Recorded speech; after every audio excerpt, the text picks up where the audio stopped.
Fit-tmiem ġimgħa karatterizzata minn ġlied u taqlib intern fil-Partit Nazzjonalista, il-Kap tal-Oppożizzjoni Adrian Delia iddikjara f'intervista fuq ir-radju tal-Partit Nazzjonalista illi mhux se jibqa' jittollera lil min qed jiġbed il-ħabel kontrih. Imma min ħajjiġbed kontra, dak m'għandniex iktar ħinx nitilfu biex nibqgħu nittolleraw.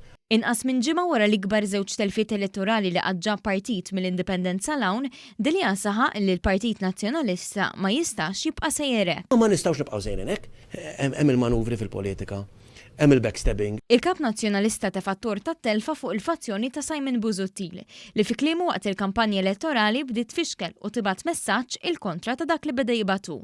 Kien hemm min prova nsir fixkel fejn kellna min qed jaħdem bil-maqlub. Delia kompla bl-attak lejn il-fazzjoni ta' Busuttil fejn akkużhom li jridu jiddettaw u jiggvernaw bid-dritt. Ma rridux naraw dejjem l-istess nies ftit kemm huma ftit illi jibqgħu jiddettaw jekk mandaw huma. Illi qasem parti tal-Partit Nazzjonalista illi għada ta' żminijiet l-antiki tajt illi jismaħna għandna xi dritt li niggvernaw. Semma wkoll li f'dan il-ġlied intern li nħakem minnu l-Partit Nazzjonalista hemm persuni li baqgħu gallerija. Hemm min baqa' fil-kantuniera jistenna, baqa' gallerija. Jara ħalli mbagħad jiddeċiedi. Delia ġustifika l-problemi kbar li kellu biex imexxi sa minn mindu nħatar kap. Qal li sab establishment li ma rridx li jsir tibdil u li wiret ħafna dejn.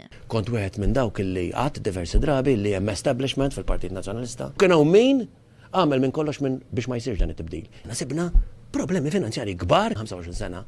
Jekk mhux 30, il-Partit Nazzjonalista baqa' jitabba bid-dejn. Saħaq li kienu ħafna li qalulu biex ma jbieħx il-gażini u li din qed jipprova jagħmilha.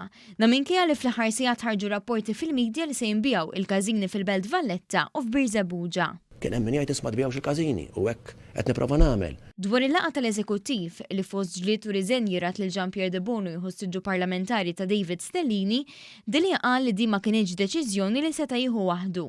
Minkejja li Debonu kien imbuttat bil-qawwi mill-fazzjoni ta' Delia.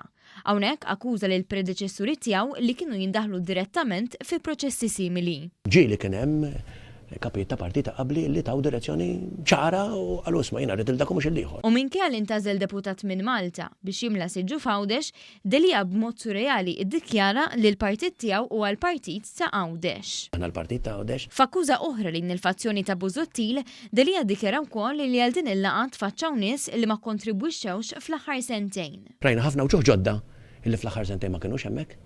Illi fl-aħħar sentejn għajla taw il-kontribut tagħhom. Qudiem dan Delia sfida lill-fazzjoni ta' Busuttil u qal li jrid jibni Partit Nazzjonalista ġdid u li min ma jrid jiġbed il-ħabel tiegħu irid jara x'ħajamel. Il-Partit Nazzjonalista ġdid illi verament mhux marbut ma' dawk li kienu l-ispettri tal-antik, irridu mmorru lura l-antik, irridu nibqgħu imweħħlin fl-idejat ta' dawk il-ftit li dejjem ħasbu li huma jafu kollox, jew irridu vera nuru illi ninbidlu. Jekk nibdaw nattakkaw il-xulxin u fuq il-gazzetti u fuq il-social media, maħniex ħanamlu pass il-qoddim. Ma jrejċ, allora mbagħad jagħmel id-deċiżjoni tiegħu wkoll. Mistoqsi dwar ir-riżultat elettorali tas-Sibt li għadda, l-ar wieħed mill-1951 għall-Partit Nazzjonalista, Delia qal li l-poplu ma semax minn Joseph Muscat. Il-nazzjonalisti, dawk li votaw il-Partit Nazzjonalista, m'hemmux lil Joseph Muscat.